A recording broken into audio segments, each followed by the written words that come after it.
네, 반갑습니다. 1인기업 협회 릴레이 특강입니다. 저희는 1인기업가들의 모임 1인기업 협회이고요. 저희가 매주 월요일마다 저녁 9시 릴레이 특강을 진행하고 있어요. 오늘이 벌써 69회째가 됐습니다. 오늘의 강사님은 우리 수락산지기 우리 생따연구소 김일 대표님이시고요. 김일 대표님 강사는 메타버스 전화를 전문가신데요. 최근에 이 메타버스 즐기는 자가 먼저다라는 이 책도 내실 정도로 메타버스의 대가시고요. NFT 요즘 대세잖아요. 메타버스의 기본적인 이해, 메타버스가 무엇인지, 메타버스를 왜 해야 되는지, 왜 핫한지 아주 쉽게 설명해 주실 거니까요. 잘 들어보시고 메타버스 탑승하셔서 시대의 흐름에 한번 맞춰봤으면 좋겠습니다. 저도 초반에 나왔을 때 그 캐릭터 만들기 좀 해봤었는데 그 뒤로는 좀 어려워서 좀 관심을 안 가졌던데 조금 관심을 가지고 배워야 될 것 같아요. 그래서 어렵게 우리 박수 대표님 모셨으니까요. 다 같이 한번 잘 들어보도록 하겠습니다. 감사합니다. 네, 김 대표님. 시작하면 됩니까? 네. 네, 반갑습니다. 김일입니다. 반갑습니다. 저를 오늘 처음 보신다고 하시는 분 계시나요? 혹시 채팅창에 처음 보시는 분 7번 한번 눌러봐 주시겠어요? 처음 저하고 만난다. 한 분도 없다고요? 거짓말. 놀랍다. 그렇죠. 추서연 선생님 어디 계시죠? 추서연 선생님. 네, 김지영 선생님. 네, 반갑습니다. 어떻든 오늘 제가 강의하는 것은 제가 지금 책을 3권 올려놓을게요. 요 책을 메인으로 해서 지금은 요번에 하는 강의는 여러분들에게 NFT를 왜 알아야 되는지 그런 측면에서 좀 오늘은 이해하고 이렇게 들으셨으면 좋겠어요. 그래서 여러분들이 왜 우리가 NFT를 알아야 될까요? 혹시 이것 때문에 NFT를 알아야 된다라고 하시는 게 있으면 채팅창에 한 분씩 딱 나는 이것 때문에 NFT를 공부를 해야 된다고 생각을 하고 지금 들어왔다. 그거 키워드 하나씩만 한번 적어봐 주시겠어요? 채팅창에. 왜 내가 NFT를 공부를 하고 싶어 하는지. 그리고 이 시간에 왜 오셨는지 채팅창에 좀 한 번씩 적어봐 주시기 바랍니다. 네, 대세 같아서요. 온라인 빌딩. 우리 손영석 선생님, 제가 중요하다고 얘기를 해서 오셨다고. 감사합니다. 맞습니다. 중요합니다. 그리고요, 새로운 경제 교환 가치 수단이다. 앞으로의 사회와 사업 흐름이다. 너무 잘하고 계시는데 우리 김경원 선생님, 이대광 선생님은 NFT를 상당히 잘 아시는 분들 같아요. 앞으로 자산의 한 유형이다. 좋습니다. 네, 오늘 여러분들하고 우경화 대표님 1시간만 하면 되나요? 네, 1시간인데 1시간 좀 넘어도 괜찮아요? 하여간 제가 9시 10분까지 강의를 하고 질의응답을 할 시간 있으면 하고 그렇게 10시 10분, 9시 10분이면 지금 끝나야 되네. 네. 10시 10분까지 하고요. 네. 그리고 질의응답 받도록 하겠습니다. 일단 오늘의 제가 지금 최근에 계속 메타버스 강의를 하는 것이 저는 어디에 초점을 맞추고 강의를 하느냐 하면 NFT가 이제 미래에 우리의 사회적인, 경제적인 이런 전반적인 문화의 하나로 자리 잡을 거다라는 측면에서 이거를 알아야 된다. 단순한 지금 사람들이 열광하는 코인이나 이더리움이나 어떤 디지털 자산을 거래하기 위한 하나의 수단, 이런 거로만 생각하지 않으셨으면 좋겠다라는 생각이 듭니다. 아까 우리 여기 지금 말씀하시는 분들이 새로운 경제 교환 가치 수단이고요. 앞으로의 사회와 사업 흐름, 자산의 한 유형이다 이렇게 이야기하셨던 것처럼 그런 측면으로 여러분들이 좀 접근을 해보셨으면 좋겠다라는 생각이 듭니다. 그래서 제가 오늘 이야기해 줄 것도 야 어떻게 NFT 거래해가지고 너 얼마 벌었어? 라고 생각하시고 그거에 대해서 궁금해하시는 분은 오늘 제가 이야기하는 것이 도움이 좀 덜 될 수도 있습니다. 그래서 제가 너무 부지런히 이야기 안 할 거고요. 뒤에 부분을 조금 못하면 그러면 그거는 나중에 NFT 발행하고 하는 거는 이야기하도록 하겠습니다. 일단은 한번 넘어가 보도록 하겠습니다. 저의 얘기는 그냥 넘어가고요. 하도 많이 들었으니까 오늘 첫 번째로 이야기할 그 주제는 요 세 가지예요. 메타버스의 세계 다 아는 거지만 한번 리바이벌 하고요. NFT라는 게 뭐고, NFT의 NFT라는 것이 사용되는 용어의 정의들, 그리고 NFT의 활용 사례, 그렇게 하고, 어떻게 하면 NFT를 등록을 하고 또 그걸 구매하고 판매하는지까지 제가 PPT에 넣어놨는데 그 뒷부분은 실제적으로 저도 지금 이제 아직 NFT를 발행을 안 해봤어요. 그래서 지금 얼마 전에 누가 저한테 얘기하더라고요. 여러분들 우리 나연구소 방에 계신 분들 지금 계속 지난번에 이은미 대표님도 우리 웃음 사진 이렇게 모아놓은 거 있었잖아요. 그 웃음 사진을 그대로 올리는 게 아니라요. 그거를 이미지화해서 좀 올렸으면 좋겠다. 제가 지금 유튜브에 영상 제 얼굴을 찍어가지고 올리는 영상이 한 280개 정도 돼요. 하루도 지금 오늘까지 274일, 276일 차가 연속으로 유튜브를 찍어서 올렸거든요. 오늘은 시장에 나가서 남산에 가서 유튜브 찍어갖고 왔는데요. 그렇게 올린 것들을 캡처해가지고 디지털화 시켜가지고 그거를 100개, 200개, 300개, 1년 365개를 만들어서 올리면 어떨까라고 누가 제안을 하더라고요. 근데 우리는 나연구소는 사진 찍었잖아요. 근데 그거를 이미지하는 거 우리 어플이 있잖아요. 그거 가지고 이미지화 시키면 돼요. 내 얼굴 실제로 안 올려도 되고요. 그렇게 NFT를 발행을 할 거예요. 2월 말이나 3월 초 정도 되면 1차적으로 한번 발행을 할 거고요. 그때 기회가 되면 제가 저희 방에서 NFT 발행하는 거 한번 다시 특강을 할 거예요. 그때까지는 무료로 할 겁니다. 그러니까 여러분들이 NFT를 실제로 실생활에 활용할 수 있을 때까지 한번 제가 도와드릴 수 있으면 도와드리도록 하겠습니다. 최근에 저 NFT 때문에 제가 블록체인 책을 얼마 전에 서점에 가서 안 사고요. 거기서 한 2~3시간 머물면서 한 3권 읽었어요. 그리고 좀 정리를 해가지고 왔고요. 제가 지금 올려드렸던 이 책들 이거는 김미경 MKYU 대표가 꼭 읽어보라고 이야기한 책, 그리고 이것도 NFT 레볼루션이라는 책이 저는 이 책보다는 이 책을 더 추천을 드리고요. 그리고 얼마 전에 나왔죠. 며칠 전에 따끈따끈한 거 책 1월 30일 날 나온 거 NFT의 NFT 디지털 자산의 미래 요게 좀 설명이 되게 잘 되어 있어요. 지금 보니까. 그래서 초보자들이 NFT를 어떻게 발행하고 접근할지 그거에 대해서 잘 설명이 되어 있습니다. 그래서 이 책을 좀 참조를 하시면 좋을 것 같고요. 메타버스라는 것은 여기에 써 있는 것처럼 초월 가상 의미하는 메타와 현실 세계를 의미하는 유니버스, 현실 세계를 의미하는 유니버스의 합성어, 그리고 현실과 연동되는 가상 세계를 말한다고 합니다. 이 메타버스 4세계, 여러분들이 이제 알아야 될 게 하나가 뭐냐면 메타버스 세계는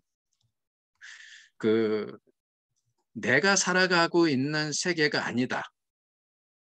나가 지금 살아가고 있는 세계가 아닌 다른 세계다라고 하면 그렇게 생각하시면 1번, 내가 지금 살아가는 세계다라고 생각하시면 3번 한번 눌러봐 주세요.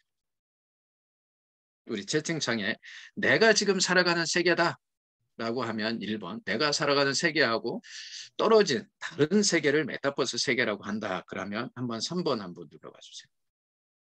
예, 좋습니다. 1번, 3번, 1번이 압도적으로 많네요. 3번, 우리 우경아 대표님 왜 3번이라고 생각하시나요? 뭐 메타버스는 잘 모르는데 왠지 가상현실 이런 거는 그냥 싫어가지고 저는 영화도 공상영화 이런 거 왠지 싫더라고요. 허황된 거는 그냥 이제 싫어요. 이제 그냥 찍었습니다. 그러면 우리 네. 윤지원 선생님은 지금 들으신 우리 엄일현 선생님은 왜 일본이라고 생각하시나요? 왜라는 말이 조금 무섭죠. 아우, 왜가 아니라 일본이라고 생각하시는 이유가 있으신가요? 라이브 노트, 라이브 로그. 예, 라이프 로깅. 네, 그게 조금 저는 그런 게 관심이 있거든요, 제가. 그렇죠. 맞아요. 엄일현 선생님 말씀하신 게 지금 여기 한번 보시죠. 우리 가상현실이라고 하는 것은 이 동물의 숲, 이 브랜드, 이거 가상세계예요. 이거는 실제로 현실하고는 관련이 없는 세계예요. 그런데 지금 우리는 어디에요? 이 게임, 이 브랜드, 제페토, 동물의 숲, 게더타운, 로블로그 뭐 이런 거를 통해서 우리는 계속 뭐를 해요? 가상세계에 들어가서 활동을 하죠. 그리고 증강현실, 이 포켓몬 같은 거, 현실 세계가 만든 이미지에 이 가상세계와 합성해 놓은 거. 그죠? 거울 세계는 뭐예요? 현실 세계와 똑같은 거를 가상세계에 만들어 놨잖아요. 가장 대표적인 게 이 내비게이션, 지도 이런 것들. 그다음에 라이프 로깅은 유튜브, 카카오톡, 페이스북, 인스타그램 같은 이 SNS를 통틀어서 라이프 로깅 세계라고 합니다. 그러니까 우리는 이미 메타버스 세계 안에서 살고 있어요. 그런데 그거를 학자들이 뭐라고 한 거예요? 메타버스라고 이름을 정해서 이거는 가상현실이야, 이거는 증강현실이야, 이거는 거울세계야, 이건 라이프 로깅이야 라고 그 사람들이 이름을 명명해 놓은 거예요. 그렇다면 무슨 얘기예요? 우리가 지금 살고 있는 세상이 메타버스 세상이다. 그런데 내가 그것을 인식하지 못하면 남들보다 뒤떨어진 삶을 살 수밖에 없다. 그렇게 생각을 하시면 됩니다. 그게 왜 중요하냐? 이것이 왜 중요하냐? 그러면 실제로 우리가 살아가는 세상의 세계가 메타버스 세계인데 메타버스 세계는 다른 세상이라고 생각하고 있으면 나는 어떻게 해요? 그 세계에 동참을 할까요? 안 할까요? 동참을 안 할 거예요. 왜? 나하고 관련이 없는 세상이라고 생각하니까 그거는 누가만 하는 거예요? 저렇게 쟤처럼 강의하는 애나 또 돈 벌려고 하는 애나 그쪽에서 미친 짓 하면서 돈 벌려고 하는 거 투기하는 애들이나 가는 세상이야. 그리고 게임하는 애들이나 가는 세상이야 라고 생각할 거란 말이에요. 그런데 아니라는 거예요. 이제 그런 측면에서 한번 보실게요. 이거를 우리가 NFT를 공부하기 전에 뭐를 생각해야 되냐면 메타버스 플랫폼을 공부하기 전에 이것이 우리가 지금 이미 메타버스 세상 안에서 생활한다는 걸 염두에 두고 들으셔야 돼요. 그래야 이것이 쉽게 다가옵니다. 실제로 그런데 우리는 그렇지 않다고 생각하면 문제가 있는 거죠. NFT에 대해서 한번 들어가 보도록 하겠습니다. 여러분들 이거 아시죠? 여기에 있는 거 나는 안 들어본 게 있다. 없으실 거예요.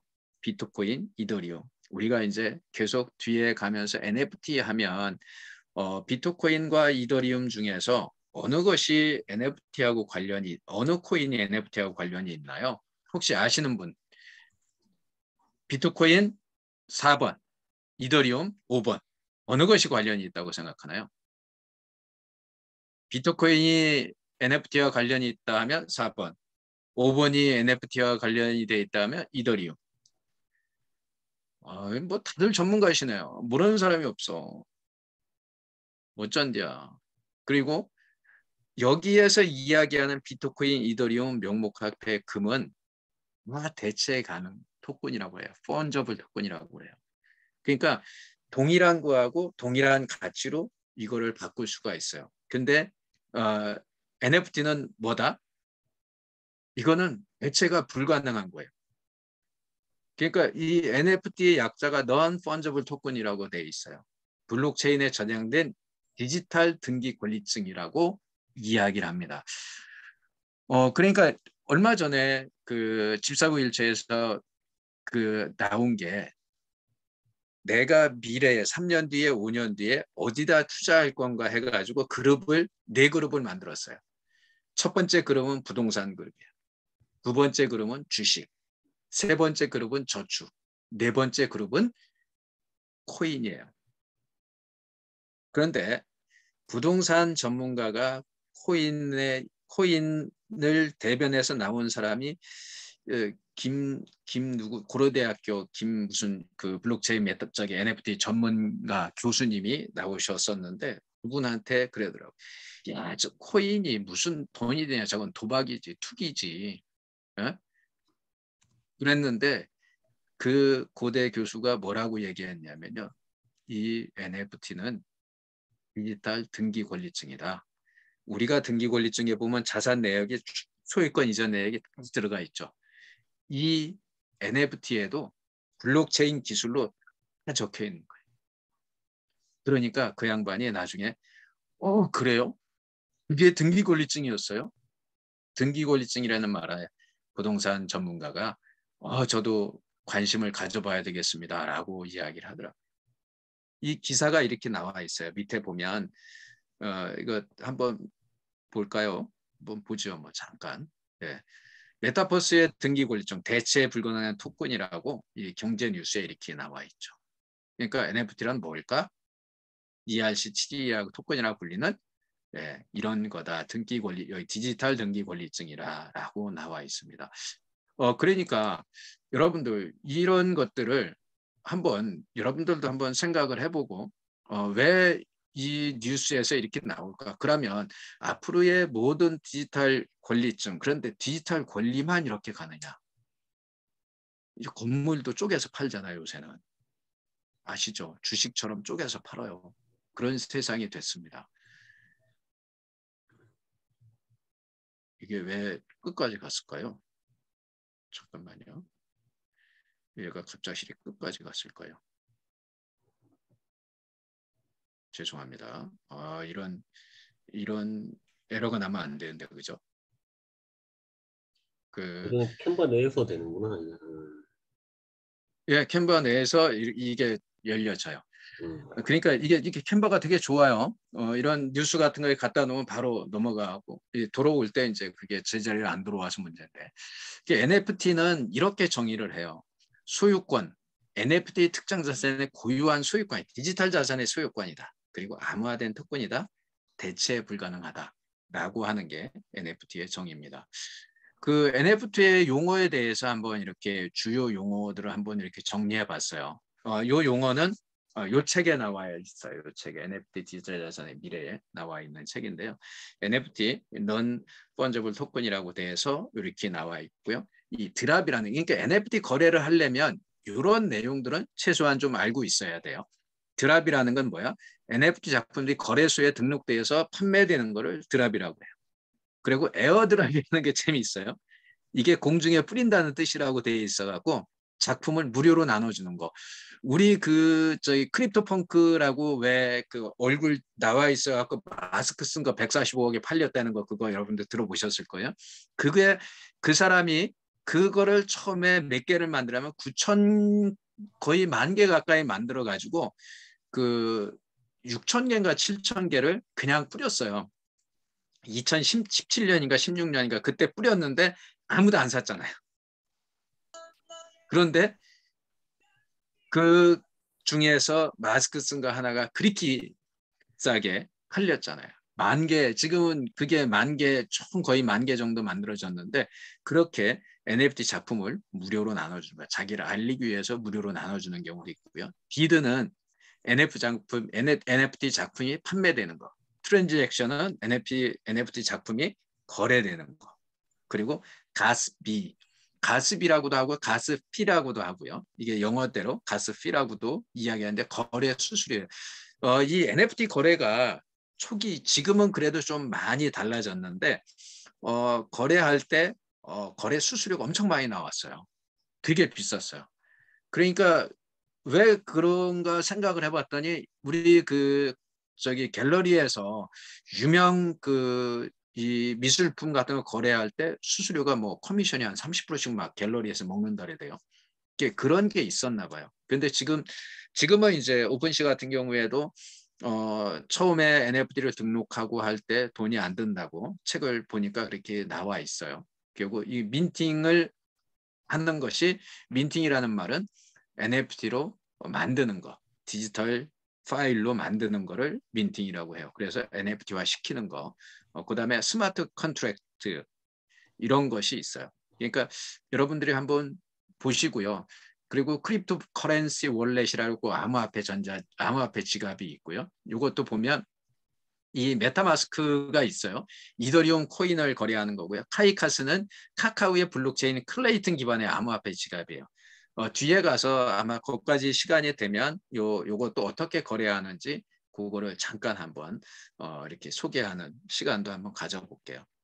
너무 빨리 안 갈게요. 왜냐하면 빨리 간다고 세상이 바뀌지는 않더라고요. NFT 역사가 보니까요. 2012년부터 시작이 돼요. 이때 컬러드 코인이라는 비트코인 블록체인 통해서 실물 자산을 이렇게 디지털 형태로 표현하는 그게 벌써 10년 전에 이게 나왔어요. 그리고 2014년에서 2016년에 이런 금전화된 그래픽이 나왔고요. 2017년부터 이 코인이 실제적으로 시장에서 이런 빛을 보기 시작을 합니다. 이더리움이 2017년에 전 세계적으로 명성을 얻기 시작하고 여기 나오잖아요. 2017년 6월에 했나요? 와킨슨과 홀이 희소성을 위해 딱 1만 개의 펑크들만 NFT로 발행해. 그런데 초기에 관심이 없었대요. 그러니까 7,000개 이상을 갖다가 7,000개인가 8,000개를 뿌렸는데 사람들이 몇 명이 안 가져갔어요. 그 가져간 사람들 대박 났을 거예요. 로또 맞았는데 그걸 그냥 줘도 안 가져갔다니까요. 그리고 2018년, 19년에 급격한 성장의 시기를 맞고요. 이때 또 성장했다가 또 코인이 막 떨어지는 경우가 생겼잖아요. 그리고 2020년에 이때 뭐 했어요? 10월 달에 비플의 세계 작품이 이렇게 팔리면서 난리치다가 어때요? 2020년 12월에 이 에브리데이 컬렉션 중 한정판 NFT가 이렇게 판매됐어요. 그리고 이것이 비플의 요게 6,930만 달러. 이거 에브리데이가 컬렉션이 5,000일 동안 만든 거잖아요. 5,000일 동안 그림을 그려가지고 그거를 한 화면에 든 거 뒤에 이따 가면 잠깐 보실 수 있을 거예요. 이렇게 되고 이게 2021년 여기 안 나오네요. 2021년 7월 달쯤에부터 NFT의 거래량이 그전보다 어마어마하게 뛰었답니다. 이 비플의 크리스티 NFT 경매 결과 이후에 엄청나게 뛰었다고 얘기를 합니다. 그러니까 이런 역사도 한번 간략하게 한번 보는 것도 필요하겠더라고요. 근데 왜 지금 이 NFT인가? 요거는 어디에 써 있는 거냐면 NFT 레볼루션이라는 책에 쓰여 있는 거예요. V 효과가 있다는 거예요. 개인 자산 가치가 상승에 따라서 더 많은 지출을 한다는 뜻인데요. 이 2021년도 초부터 이게 NFT 열풍이 이렇게 불기 시작한 것과 같은 이야기. 그리고 고유의 스토리를 담는 게 NFT고요. 그리고 지금 우리가 어때요?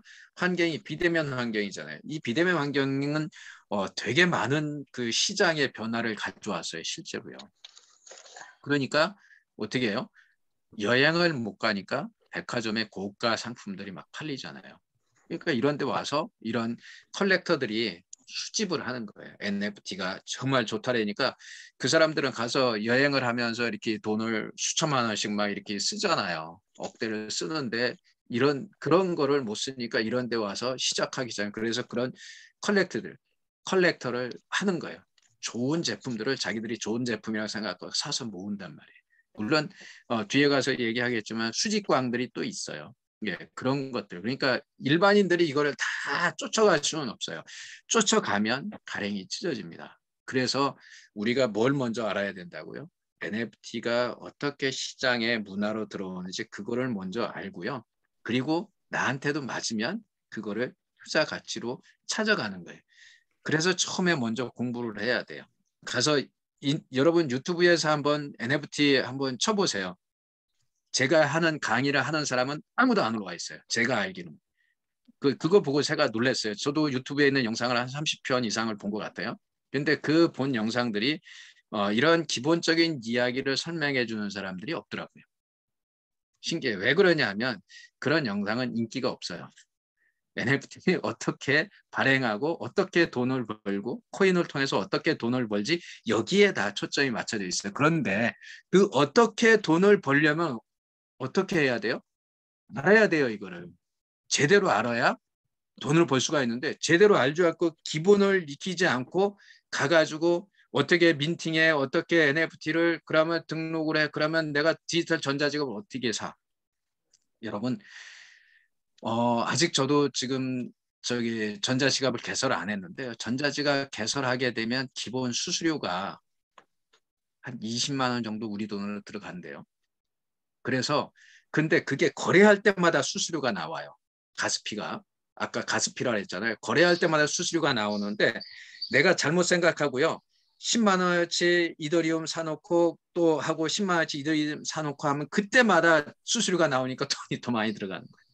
그래서 가능하면 한 30만 원 정도 미리 사놓으라고 이야기를 하더라고요. 먼저 사신 분이 그 얘기를 하는 거예요. 그래서 여러분들도 꼭 그렇게 해보셨으면 좋겠어요. NFT의 특징은 여러 개가 있는데 오늘 6개만 여러분들한테 얘기를 하려고 해요. 처음에는 쉽게 추적이 된다. 왜냐하면 아까 말씀드렸잖아요. 블록체인 기술에 의해서 다 저장이 돼 있는 거예요. 그래서 예를 들어서 저하고 우경화 대표님하고 수락산에 가고 정말 멋진 풍경의 사진을 찍어가지고 그래서 NFT에 올렸어. 그거를 우 대표님이 찍었는데 제가 먼저 올렸어. 그래서 우 대표님도 NFT를 발행하려고 유 대표님의 NFT를 딱 해놨는데 저는 그걸 갖다가 어떻게 우 대표님 보내주니까 내가 그냥 세상에 막 뿌리고 다녔어. 그래놓고 세상 사람들한테 이게 원본이야. 근데 거기에는 뭐가 없어요? 블록체인으로다가 기록된 게 없는. 근데 우 대표님은 NFT를 딱 기록을 해놨어. 그럼 세상 사람들이 금방 아는 거예요. 이 전자 지갑을 갖고 있고 NFT에 거기에 그 마켓에 들어간 사람들은 그거를 NFT에 주소를 딱 치면 그 이력이 쭉 나오기 때문에 그걸 알 수가 있어요. 그래서 이거는요. 저기 실명이 아니라 그게 뭐죠? 익명으로 할 수가 없어요. 실명으로. 그래서 희소성을 입증할 수 있고요. 쉽게 거래할 수 있고요. 그리고 이 그 블록체인 기술이 지금 일반 금융권에서 움직이는 건 뭐예요? 중앙집권이에요. 금융권 은행이 중심이 돼서 거래를 해요. 근데 이 블록체인 기반에 의해서 움직이는 코인들은 어떻게 해요? 각자 개별들이 움직이는 거예요. 그래서 이거를 탈중앙화라고 합니다. 그래서 개인과 개인이 직접 거래한 일들이 많아지는 거예요. 그리고 소유권 증명이 용이하다 그랬잖아요. 아까 말씀드렸잖아요. 디지털 소유권 증명하는 거. 그리고 표준화되어 있어요. 그리고 이게 현금화가 가능하잖아요. 요새는요. 근데 위에 가서 한번 제가 설명을 한번 드릴게요. 어떤 친구가 자기는 절대로 일반 통화로 법정 통화로 현금화시키지 않겠다. 어차피 세상은 이쪽으로 갈 거기 때문에 조금 이따 한번 보여드릴게요. 그래서 여러분들이 그 NFT와 미래라는 타이틀을 제가 한번 이야기하려고 해요. NFT를 알아야 하는 이유, 그것을 설명하는 기사들을 여러분들한테 한번 대표적인 거를 한번 소개를 한번 드리려고 합니다. 아까 말씀드렸던 785억 원에 팔린 디지털 아티스트 비플의 NFT 그림. 이게 여기에 보면 이게 에브리데이 그 5,000 뭐 이렇게 하고 나온 그거잖아요. 여기 보면 디지털 비플의 NFT 그림, NFT 코인 320배가 올라서 거품 우려도 있다는데 요게 지금 한 개 한 개 요게 5,000일 동안 그린 사진을 하나의 디지털 작품으로 모아놓은 거예요. 그러니까 사람들이 그래요. 여기 있잖아요. 비플이 NFT를 만든 매일 에브리데이 첫 5,000일이라는 작품이 이렇게 팔렸다고요. 그러니까 이걸 누가 샀어요? NFT 펀드 메타버스의 창립자 메타코반이라는 사람이 샀대요. 여기에 보니까 이런 비플의 작품 미술사에서도 세 번째 제프 쿤스의 토끼가 이렇게 많이 비싸게 팔리고요. 그러니까 이런 것들 우리가 한번 봐야 된다는 거예요. 잠깐만요. 제가 제 컴퓨터가 좀 강의하면서 이러면 안 되는데 죄송합니다. 이게 가끔 이런 문제가 생겨요. 다시 시작을 하겠습니다. 그래서 여기 보시면 이 비플의 785억 원, 그 다음에 요거 여러분들 많이 보셨죠? 예, 크립토 펑크가 마스크 쓴, 그러니까 외계인이래 이 친구가. 근데 이게 145억에 팔렸잖아요. 그리고 여러분들 아시죠? 크립토 키티, 그 고양이. 이 고양이도요. 이 고양이를 분양받아가지고 다른 고양이하고 이 교배를 해가지고 교배하는데도 돈이 들어요. 디지털 교배하는데도. 그리고 거기서 새끼를 낳는데 세상에 없는 게 나오면 이게 또 로또야, 로또. 이런 게 지금 디지털 세상에서 이루어지고 있습니다. 그리고요. 또 크립토큐티 저기 드래곤 카드 한 장에 어떻게 한다고? 10억씩 한다고. 요거 드래곤 공룡 하나에 크립토키티 공룡 하나에 예, 그런데 이게 성공한 이유가 있더라고요. 첫 번째가 이게 크립토키티가 이더리움의 사용처가 되었다는 거예요. 그리고 두 번째는 NFT로 만든 최초의 희귀한 고양이들을 모을 수 있다는 수집력이 생겼대요. 그리고 세 번째가 투자 수단이에요. 그리고 재밌는 거 있잖아요. 요 밑에 있는 요게 아마추어 작가도 이제 NFT 세상이 되면서 어떻게 돼요? 이 전에는 정말 유명한 미술품이 아니고 유명한 작가가 아니면 대형 갤러리에 미술품 전시를 못했어요. 근데 지금 NFT 세상이 되니까 어떻게 메타버스 세상이 되니까 누구나 다 이렇게 올리잖아요. 이 친구 같은 게 12살이래요. 여기 써 있잖아요. 이상한 꼴의 NFT 제작 12세 영국 소녀 40만 달러 이더리움 보호 될성부른 떡잎이라고 이렇게 얘기해요. 근데 이 친구 이 기사를 보니까요. 얼마나 재밌냐면요. 여기에 이 친구가 2021년 초에 NFT를 처음 알게 됐대요. 그리고 이 친구가 5살에 코딩을 시작했대. 12살짜리인데 5살에 코딩을 했대요. 이 친구가 얘기한 거예요. 이더리움으로 자기는 코인을 보관하지 법정화폐로 전환을 안 하겠다.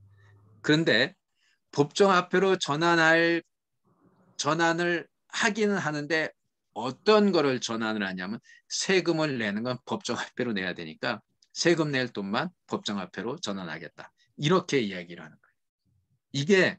이게 이제 그러면 여러분들도 한번 보세요. 지금 이렇게 쭉 이어져 오는 이런 제품들 어떻게 되나요? 그리고요. 이 기업들의 이런 그 변화도 여러분들 어떻게 변화하는지 보셔야 돼요. 페이스북이 어떻게 했어요? 회사명을 메타로 바꿨잖아요. 이게 무한대 이렇게 해갖고 메타로 지금 페이스북 회사 이름이 페이스북이 아니잖아요. 여러분 그 미국 주식 살 때 가서 나는 페이스북 살 거야라고 아무리 뒤져봐도 안 나와요. 메타로 쳐야 나옵니다. 그리고 지금은 MS가 뭘 했어요? 여기에 지금 게임 회사 80조를 들여서 게임 회사를 인수했잖아요. 앞으로는 세상이 메타버스 세상인데 게임이 주도적으로 끌고 갈 거다. 그러니까 지금도 여러분들 메타버스 강의하면 가장 많이 강의 듣는 게 뭐예요? 이프렌드, 제페토, 게더타운. 요새는 그 네이버에서 제비라는 거 나왔죠. 제페토에서 제비, 게더타운하고 비슷해요. 저도 이렇게 저렇게 강의를 좀 많이 그래도 많이는 아니어도 좀 여러 군데 다녔어요. 이 청소년 복지 상담 개발원에 가서 그 상담원들 대상으로 강의도 했고요. 경기대학교 학생들 대상으로도 했고요. 그다음에 저 파주교육청 직원들을 대상으로도 했고요. 그리고 저 경기도에 있는 중학교 2학년, 3학년 학생들을 대상으로도 이틀 동안 한 반에 2시간씩 해가지고 6반을 강의도 해봤고요. 그리고 이번엔 또 그 신임 교사들 교사 연수하는데 와서 메타버스 강의를 해달라고 해서 2시간 가기로 했고요. 지금 또 대학에서 하는 평생교육원 과정에서도 한 학기 강의를 오픈해달라 해서 지금 신청을 해놨어요. 저희 강사 제시해라 해서. 이런 강의들이 계속 이어지고 있는 거예요. 근데 왜 그러냐면 그런데 거기서 이야기하는 대부분이 뭐다? 게임을 기반으로 한 거예요. 로블록스, 디토랜드. 한국판 로블록스가 디토랜드라는 게임이 있어요. 지금 요새 그거 또 게임을 배우고 있거든요. 그러니까 그런 것들이 세상이 바뀌어서 가는데 저 같은 50대 중반을 넘어서 후반으로 가는 사람도 이거를 지금 하고 있잖아요. 세상이 바뀌었다. 근데 지금 우리나라 저기가 이 사람이 누구예요? 아시는 분 계세요? 카카오의 새 CEO잖아요. 새로 부임한 CEO잖아요. 이 사람도 뭘 한다고요? 메타버스 새 땅, 배척이 살 길이다 해서 이분도 게임을 통해서 메타버스로도 완전히 가려고 카카오를 바꾸려고 생각을 하고 있어요. 그렇다는 얘기는 이 얘기는 왜 기업들이 이런 메타버스 세상으로 자꾸 들어오냐고 그거를 보여드리냐면요. 이렇게 우리가 살아가는 세상이 이 메타버스 세상, NFT 세상이 계속 이어질 거냐 아니면 지금 한번 일어나는 붐으로 끝날 거냐 여러분들한테 한번 일어나는 붐으로 끝나지 않을 것 같다라는 이야기를 여러분들이 해주는 거예요. 그러면 여러분들한테 이런 얘기 해드리면 여러분들은 어떻게 해야 되겠어요? 이런 세상을 그래도 최소한 들었다면 준비를 해야 되지 않을까요? 계속 남들이 이야기하는 것처럼 투기라고 생각하고 끝까지 나는 나하고 관련이 없는 거야 라고 하고 선을 긋고 다른 세상이라 생각하면 계속 뒤처지는 삶을 살 수도 있을 거예요. NFT를 사고 거기를 투자하라는 게 아니에요. 알아야 된다는 거예요. 시대의 흐름이 이렇게 가기 때문에 여러분들도 이런 건 알고 거기에서 투자를 할 거냐 말 거는 본인이 판단하는 거예요. 나는 이것보다 더 좋은 투자처가 있어 라면 그걸로 가는 거예요.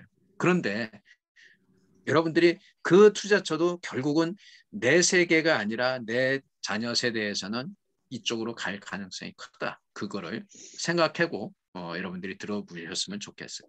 샌드박스 네트워크라는 거. 그 다음에 한정판 람보르기니 NFT 요게 그거래요. 이 탄소 이 판넬인데 이게 화성 같은 데 가서 얼마나 강도가 그런 악조건에서도 유지가 될 수 있는지 시험했던 그런 원료랍니다. 저걸 갖다가 5개를 NFT를 만들어 가지고 판매를 하고 있어요. 하는에서 어떻게 해요? 디지털 화폐를 만든대요. 얘네들도 재밌어요. 하는에서 디지털 화폐를 만드는데 그렇죠.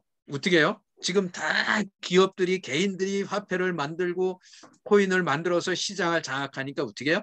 앞으로는 중앙 한은에서 찍어내는 이런 화폐들이 세상에서 유통이 안 되는 각국 정부에서 발행하는 화폐들이 유통이 안 될 수도 있는 거예요. 그러니까 어떻게 얘네들도 디지털 화폐를 지금 만들어내는 거예요. 근데 재밌는 게 어떻게 한다 그랬어요? 삼성 갤럭시 폰으로만 송금하고 NFT 거래를 실험하고 있대요. 아이폰은 안 해주고 삼성만 하고 있어요. 예, 한국은행 정말 멋진 것 같아요. 예, 그리고 이런 모든 기업이 NFT에 주목해야 하는 이유는요. 요거는 한번 보셔도 좋을 것 같아요. 요거는 한번 예, 안 보이네요. 요거 네, 여기 들어가네요. 여기에 보면 이게 모든 기업이 NFT에 주목해야 되는 이유 한번 나중에 시간 되시면 이 영상 보시고요. 한번 읽어보시기 바랍니다. 그러니까 이런 일들이 우리 세상에서 지금 일어나고 있다는 거예요. 그러면 나는 어떻게 해야 될까? 삼성전자에서 세계 첫 NFT 거래 가능 TV가 나온다고. 아니 삼성에서요. NFT 거래 기능 TV를 내놓는데요. 삼성이 어떤 기업이에요? 이런 기업이 NFT 거래 기능 TV를 내놓는다는 얘기는 NFT가 한 번, 두 번의 부모로 끝날 거냐는 얘기죠. 그래서 그거를 한번 여러분들이 배워봐야 돼요. 그거를 인식해야 돼요. 세상에 나오는 이런 기사들이 왜 이 사람들이 이거는 언제 나온 기사냐면 올해 그 CES 미국의 그 세계 최대 가전 전시회가 있어요. 그게 2년 정도 못 했다고 오프라인에서 못 열리다가 올해 열렸거든요. 근데 거기서 얘기한 거예요, 삼성이. 여러분들도 한번 봐야 돼요. 여기에 NFT가 주는 시장의 기회들이라고 나오죠. 실질적인 주체가 통제권을 가지고요. 창작권의 권한이 강화돼요. 그리고 아까 얘기했던 탈중앙화. 그러니까 지금은 은행이 없어도요. 저 코인만 있으면 개인하고 1대1로 거래가 된다니까요. 탈중앙화의 개념은 그런 거예요. 중앙화는 어떤 중심을 가지고 있어요. 은행이 중심이 되고요. 또 어때요? 네이버가 중심이 되잖아요. 구글이 중심이 되잖아요. 그 주변에 우리는 열심히 가갖고 놀아줬는데 결국 누가 돈을 벌어요? 그 플랫폼의 중심에 있는 사람이 지금까지는 돈을 벌었어요. 근데 앞으로의 세상은 어떻게 탈중앙화되면 어떻게 해요? 개인과 개인이 거래가 돼요. 그러니까 플랫폼을 가지고 있는 사람들이 뭐 어쩔 수 없이 그 전체 시스템을 돌리기 위해서 수수료는 먹겠지만 전에처럼 그렇게 걔네들이 직권적으로 먹는 것보다는 개인과 개인의 거래에 의해서 또 다른 세상이 만들어진다는 거죠. 그게 NFT가 주는 시장의 기회라는 거예요. 저는 그 부분에 대해서 되게 많이 생각을 했어요. 그리고 투명하고 신뢰할 수 있는 사회가 된다. 아까 말씀드렸잖아요. 블록체인 기술이 그 모든 기록을 거기다 적어놓기 때문에 그렇기 때문에 투명한 사회가 될 수밖에 없다는 거예요. 이 사람들이 주장하는 거예요. 다만 NFT의 취약점이 있다. 이게 뭐냐면 환경과 법적 쟁점들이에요. 여러분들 금방 얘기했잖아요. NFT는 지적재산권이다 아니다. 한번 지적재산권이라고 생각하면 법적으로 보호받는 지적재산권이다라고 생각하면 1번 아니다 생각하면 3번 한번 눌러봐주세요. NFT는 NFT로 발행한 그런 디지털 등기 권리증은 법적으로 보호받는 거다 1번 보호받지 않는다 3번 이게 이런 일단은 우선 예, 환경 문제에 대해서 먼저 얘기하고 법적인 문제 뒤에 가서 이야기를 할게요. 이 NFT를 하기 위해서는 뭐예요? 코인을 써야 되잖아요. 이더리움이라는 코인을 써야 되잖아요. 근데 여러분 아시잖아요. 이게 거래 기록을 컴퓨터들이 하루에 48kW를 사용한대요. 한 가정의 하루 소비량이래요. 이게 실제로 제가 엊그저께 지난주에 만난 분이 우리 이 오프라인에서 강의를 듣고서 같이 듣고서 이야기했는데 그분이 자기 회사 컴퓨터로 이더리움 채굴을 하는 거를 보여주더라고. 한 달 동안 이더리움을 채굴했는데 0.01인가 0.0 몇 회 이더리움을 채굴했는데 우리 돈으로 그걸 환산하면 한 10만 원 정도 된대요. 근데 그 회사 전기료가 9만 원이 나왔대. 근데 이거 이더리움을 채굴하기 전에 전기료가 얼마 나왔냐면 6만 원 나왔대요. 그러면 이 사람은 10만 원의 이더리움을 채굴했으면 얼마를 버는 거예요? 7만 원 버는 거예요. 그건 컴퓨터를 밤새도록 24시간 돌려야 된다. 그런데 가정에서 저걸 돌린다. 누진이 나와가지고요. 전기세 폭탄 맞을 겁니다. 그분은 기업에서 돌리니까 그게 가능한 거예요.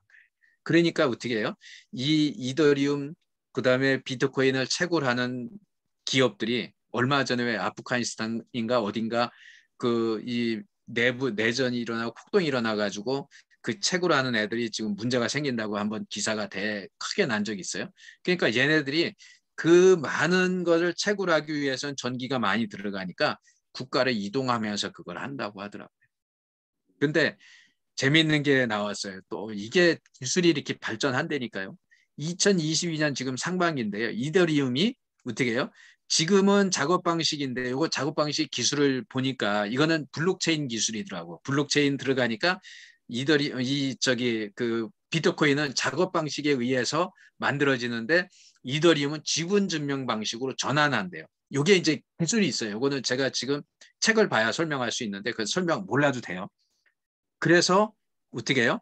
에너지 사용량을 99.95%까지 줄인다고 해요. 지금은 ESG 경영이라 그러잖아요. 환경 문제, 환경 경영이 되게 많이 대두가 돼요. 그래서 기업에 이거를 신경 안 쓸 수가 없는데 이 이더리움에서 이렇게 줄이겠다고 이야기를 해요. 그래서 환경 문제는 조금 해소가 될 수가 있겠다. 그런데 이 법적 쟁점이 문제예요. 이게 소유권 이전 후에도 창작물에 대한 원작 그 저작권은 저작권인데 오타 났네. 저작권은 원작자의 소유로 남는다. 그게 뭐냐면 우리 그 트위터에 가장 먼저 그 저기 CEO가 트윗한 그게 얼마에 팔렸어요? 33억인가에 팔렸잖아요. 근데 그 첫 트윗은 누구한테 남아 있어요? 그 CEO 계정에 그대로 남아 있잖아요. 근데 그 CEO가 다른 사람한테 못 팔아요. 근데 자기가 그 저기 저작권은 가지고 있는 거예요. 그러니까 이런 부분들. 그다음에 미국 저작권법에서는 저작권 소유자에게 5가지 권리를 승인하고 있는데 NFT는요. 이 책에 보니까 NFT 레볼루션에 나와 있는 책의 내용이에요. 책에 보니까 그 누구의 이 5가지가 NFT 구매자는 어느 것도 적용되지 않는데 아직 법적으로 지적재산권, 소유권에 대한 보호는 받지 못한다라고 하는 거예요. 그래서 이 법적 지위는 불분명한 부분이 많다. 그럼에도 불구하고 어떻다? NFT에 의해서 발행되고 거래되는 것이 블록체인 기술에 움직이니까 투명하고 사람들이 그거를 인정을 한다는 거예요. 법은 어떻게 되겠어요? 따라오겠죠. 바뀌어서 갈 겁니다. 그거에 맞춰서. 큰 이변이 있지 않는 한 아마 이 앞서가는 것을 법이 쫓아가게 되어 있습니다. NFT에 대한 우려들이 이렇게 있습니다. 조금 전에 봤던 환경 문제, 그죠?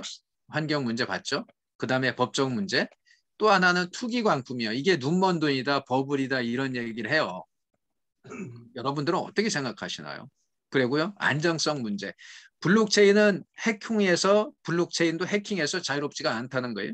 그리고 아까 얘기했던 원본 소실 우려가 있어요. 그거를 가지고 있잖아요. 그거 잭도로신가 누군가 그 친구가 가지고 있는데 그걸 어느 순간에 날려버렸어. 그럼 없어지는 거예요. 그런 원본 소실 우려도 있다.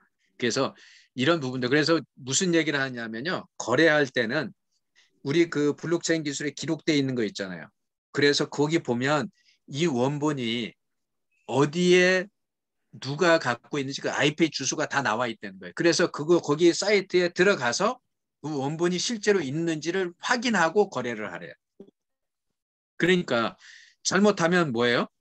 그냥 막 중간에 거래되는 거 내가 원본에 들어가서 원본이 어디 있는지 그걸 확인 안 하고 거래해버렸다.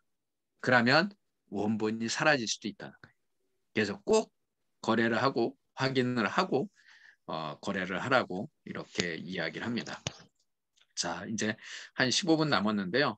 이 뒤에서는 이제 거래를 위한 거 이야기를 한번 훑어보고 넘어가도록 할게요. NFT 거래를 위한 4가지 요소가 있더라고요. 요거는 어디에 나와 있냐면 요거 디지털 자산의 미래에 나와 있는 내용이에요. 한번 읽어보세요. 재미있어요. 여기에 보면 이렇게 되어 있어요. 4가지 요소가 첫째는 콘텐츠예요. 두 번째는 구매자, 이제 이해가 될 거예요. 판매자, 크리에이터, 그다음에 거래소. 그러니까 콘텐츠가 있어야 거래가 될 거 아니에요. 그죠? 가장 중요한 건 내가 발행해야 되잖아요. 여기에 보면 여기에는 3가지로 얘기하고 있어요. 첫 번째 뭐냐? 아트. 두 번째 컬렉션. 세 번째 아이템. 이렇게 3가지로 이야기하고 있어요. 아트는 미술품을 이야기를 해요. 컬렉션은 수집 가치가 있는 것들을 NFT로 모으는 것이에요. 여기 지루한 원숭이들의 요트 클럽이라는 거, 트레저스 클럽, 신문사, 잡지사의 기사와 표지, 밈이라는 거. 여러분 이거 밈이라는 거 있잖아요. 왜 이상한 표정 지어가지고 그거 사진 올려가지고 그거를 NFT에 팔았는데 자기 사진 이상한 표정, 깜짝 놀라는 이런 표정을 팔았는데 그게 틀리잖아요. 그런 것들. 그런 거를 모으는 사람들이 있는 거야. 그런 이상한 것들만. 그리고 아이템, 주로 아이템은 게임 속의 재화를 가장 많이 얘기해요. 가상 부동산도 있고요. 그리고 플레이 투 언이라고 해서 지금 우리나라에서는 이게 게임 속에서 이 돈을 주고받는 걸 법적으로 인정을 안 하고 있는데 그런데 지금 여기서 일어나는 거래들이 엄청 많다고 하잖아요. 그래서 NFT 거래를 위해서는 콘텐츠가 있어야 되는데 콘텐츠는 디지털로 될 수 있는 모든 것이다. 그 중에서 아트와 컬렉션과 아이템이 세 가지가 있다. 한번 여러분들 생각해 보시고요. 구매자는 뭐냐면 사는 사람, 컬렉터예요. 암호화폐로 NFT를 구입하는 사람이고요. 판매자는 크리에이터, NFT를 발행하는 사람들이에요. 그 여기에는 보면 첫째, 이 사람들은 크리에이터들은 자유로운 작품 활동이 가능하다. 이제 이게 디지털 세계가 되니까요. 온라인 세계가 되니까 이게 작품 활동이 자유스러운 거야. 누가 제약을 안 줘요. 그리고 진짜 그 대가들만 이런 거를 뭐 작품을 만들어내고 활동하고 이 NFT 발행하고 이런 게 아니란 말이에요. 누구나 할 수가 있어요. 그리고 누구나 그런 걸 살 수가 있고. 그래서 두 번째는 크리에이터들이 지금은 기회가 많아졌어요. 특히 무명 작가들이 아까 그 영국에 있는 12살짜리 그 고래 그린 아이처럼 12살짜리가 4억 원어치에 그렇죠? 40만 불. 4억 원어치잖아요. 4억 원어치에 이 고래 크리스펑크를 갖고 있잖아요. 크립토 키티인가.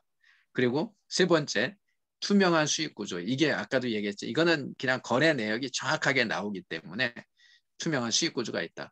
이게 지금 거래소가 엄청 많아졌다고 얘기를 합니다. 그래서 이 거래소도 여러분들이 거래할 때 아까 얘기했잖아요. 무조건 수수료가 없고 싸기 때문에 거래를 하기보다 지금 오픈시 같은 경우도 거래 수수료가 거의 없어요. NFT 발행할 때는 돈을 안 받아요. 그거를 팔 때 그게 팔리면 이제 거기에서 수수료를 받는다고 해요. 그리고 업비트. 오픈시는 미국에 있는 회사고요. 업비트는 국내 회사예요. 저도 업비트에 일단 등록을 해놨어요. 저는 업비트에 등록을 해놨고 오픈시는 이게 이제 등록을 하려고 했더니 원래 전자지갑이 없으니까 안 되더라고요. 그래서 메타마스크를 사야 돼요. 그래서 메타마스크를 사서 내 전자지갑을 발행해 놓고 등록을 해야 돼요. 그래 제가 해보니까 근데 업비트는 그거 관계없이 저기 회원 가입이 되더라고요. 그래서 업비트는 등록을 해놨고요.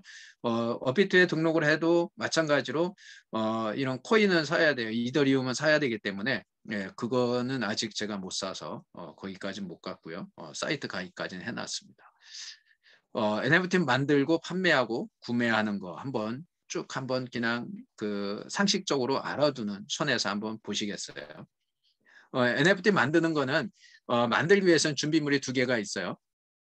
다음 시간에는 이거를 한번 제가 직접 크롬에 들어가서 이렇게 넘기면서 이렇게 할 거예요. 제 스타일은 아니에요. 이런 강의는. 저는 직접 뭐 아시다시피 이런 키네마스터나 아니면 캔바나 미리 캔버스 같은 거. 캔바 미리 캔버스는 저하고 20분 하면 카드 뉴스 다 만들어요. 키네마스터는 30분 하면 동영상 편집 다 돼요. 저는 그런 거를 좋아하지 이렇게 이론적인 건 좋아하지 않는데 아직까지는 이론으로 가고 있어요. 좀 아쉽지만 그래도 이렇게 열심히 잘 들어주셔서 감사하고요. 여기에 NFT 만들기 위한 준비물은 2가지인데 크롬 브라우저하고 암호화폐 지갑인데요. 주로 메타마스크를 많이 이용을 해요. 우리 여우 모양으로 나와 있는 요 메타마스크, 카이카스 클립이라는 것이 있습니다. 하나씩 이렇게 한번 볼게요. 오픈시에서 지금 일반 사람들이 그리고 잘 모르는 사람들은 초보자들은 오픈시에서 하는 걸 다들 권장을 하더라고요. NFT 만드는데 어떻게 하냐? 첫 번째는 암호화폐 지갑 메타마스크를 설치하는 거예요. 좀 전에 말씀드렸잖아요. 어디서? 크롬 브라우저에서 메타마스크 검색해갖고 확장 프로그램에 설치하는 거예요. 여러분 나는 크롬에서 확장 프로그램 설치하는 거 안다. 5번 한번 눌러봐 주실래요? 나는 이게 무슨 얘기인지 모르겠다. 7번 한번 눌러봐 주세요. 크롬 브라우저에서 확장 프로그램을 설치하는 거. 나는 이걸 안다. 5번. 전혀 모른다. 7번. 그래요. 이거 되게 쉬워요. 나중에 이거 발행할 때 꼭 한번 제가 우 대표님 다시 불러주면 와서 이거 그때 같이 한번 알려드릴게요. 이런 거 크롬에서 확장 프로그램 설치해 놓으면요. 이 뭐야 우리 작업 표시줄에 거기에 꾹꾹 누르는 거하고 똑같아요. 되게 좋아요.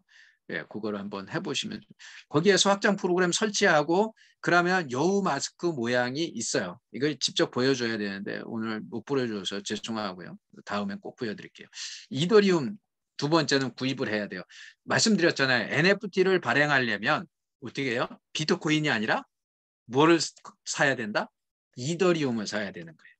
그래서 빗썸이나 코인원 등에서 암호화폐 거래소에서 이더리움을 구입하고요. 그거 구입한 거를 메타마스 지갑으로 보낸다고. 그러니까 메타마스크를 먼저 설치를 해놔야 돼요.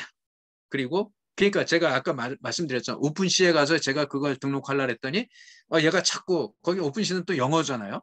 그래서 그 메타마스크를 먼저 또 하고 또 뭘 하고 자꾸 뭐 하루 시키더라고 그래갖고 하다가 에이씨 나는 그러면 업빗에 먼저 가서 해야 되겠다 그래갖고 업빗을 먼저 했어요. 그리고 세 번째가 거래소에서 메타마스크로 이더리움을 송금하고요. 그 다음에 오픈시 접속 로그인하고 작품 등록을 하면 오픈시에서 NFT를 만들 수 있게 이렇게 됩니다. 실제로 이게 여러분들 처음에 제가 어디에서 걸렸다 그랬어요? 요 메타마스크 이거 해가지고 막 이런 거 하라고 이더리움 뭐 이거 사라고 그래서 제가 하다가 수도했다 그랬잖아요. 지금 예, 작지만 30만 원의 실탄을 준비해놨습니다. 그래서 일단은 NFT의 가장 기본적인 거를 저도 하려고 준비하고 있습니다. 2월 안에 해가지고 여러분들에게 꼭 알려드리도록 하겠습니다. 예, 작품 등록하는데 오른쪽 상단에 애드 아이템 클릭해서 작품 등록한데 다 보여드리겠습니다. 다음번에는. 예, 왜냐하면 여러분들도 우리의 이런 세계에 같이 들어와서 살아야 되니까. 그리고요. 아까는 오픈시에서 하는 거고요. 요거는 크래프트 스페이스라는 곳에서 NFT 만드는 거예요. 여기에서도 크래프트 스페이스에 접속하고 카이카스 가입 및 설치. 얘는 이제 요 카이카스를 해야 되고요.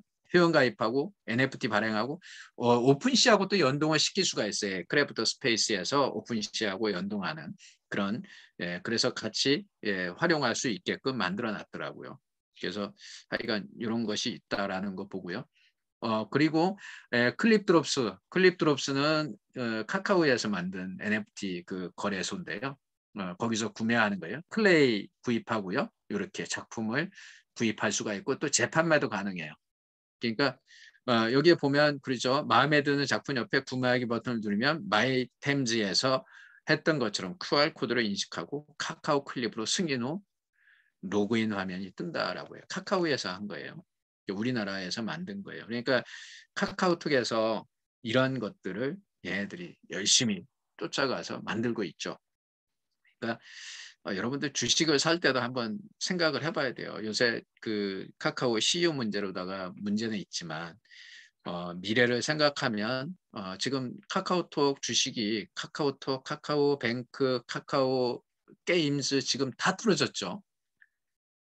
작년에 제가 카카오톡을 가장 비싸게 판 게 17만 원대 팔아봤어요.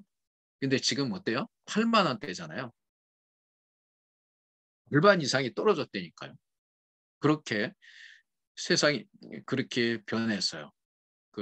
저도 평균 구매 가격이 11만 원대였었는데 그때만 해도 좋았잖아요. 17만, 18만 원 나왔으니까. 근데 지금은 이게 한 밑으로 확 떨어져 있어요. 그러니까 그런 것도 한번 여러분들 보시고요. 재판매도 이렇게 가능한데 어떻게 재판매되냐? 마이 컬렉션을 이렇게 한다라고 이렇게 설명이 되어지고 있습니다.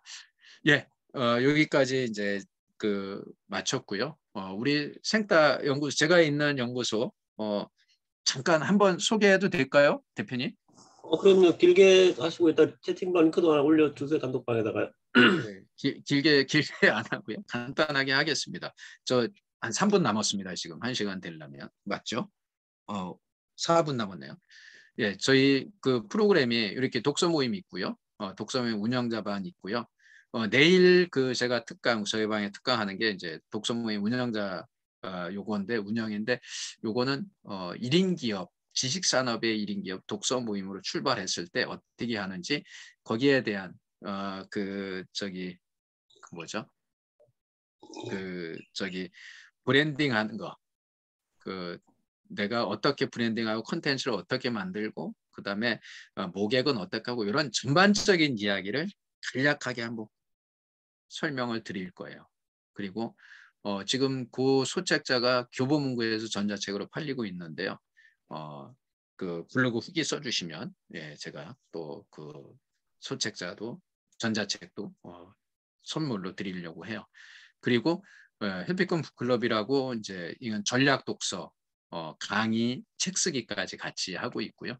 요거는 두드림 책 쓰기 매일 아침에 5시 30분부터 1시간씩 매일 책을 A4용지 한 장씩 쓰는 책 쓰기 프로그램을 하고 있습니다. 그리고 1대1 코칭을 제가 이제 라이프 코칭 형태로 하고 있고요. 작년에 한 120명 1대1로 만났어요. 그래서 많은 분들이 이제 저는 어떤 일을 해야 될까요? 그리고 뭐 다양해요. 독서 모임도 어떻게 해요? 그거부터 1인 기업 어떻게 시작해요? 제가 이제 1인 기업하고 프로과장까지 하고 나니까 거기에 멘토로 등록이 돼 있어가지고 찾아오시는 분도 많이 있고요. 그래서 1대1 코칭을 상당히 많이 했죠. 120명 정도 작년에 만났으니까. 오프라인에서도 만나요. 저는 마들역에 노원에 여기 상계동에 마들역에 있는데요.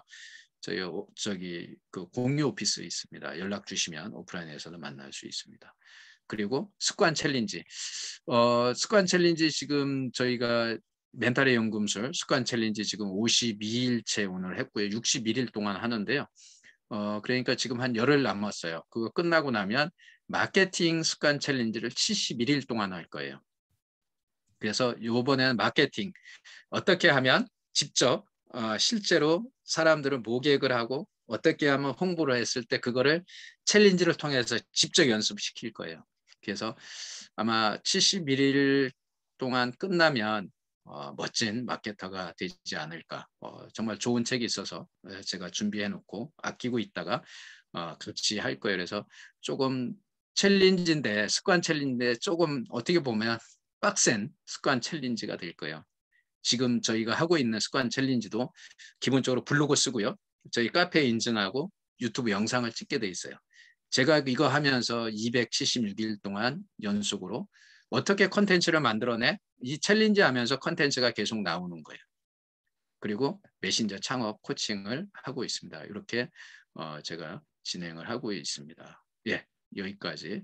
예, 제 전화번호, 이거는 평생 전화번호가 있어가지고 하나 신청했어요. 제 저기 휴대폰 번호가 아니고 예, 딱 10시 9분입니다. 10시 10분까지 하기로 했는데 10시 9분입니다. 여기까지 하고요. 여러분들 혹시 질문 있으면 다음 강의는 여기 써 있네요. NFT 제작 방법, 등록 방법, 거래 방법 요거 가지고 여러분들 만나도록 하겠습니다. 네, 감사합니다. 마치겠습니다. 네, 네, 아이고, 수고하셨습니다. 그러니까 다른 데 강의했던 어려운데 되게 김현 대표님 말씀에 되게 쉽게 그래도 속속 잘 많이 들어왔던 것 같아요.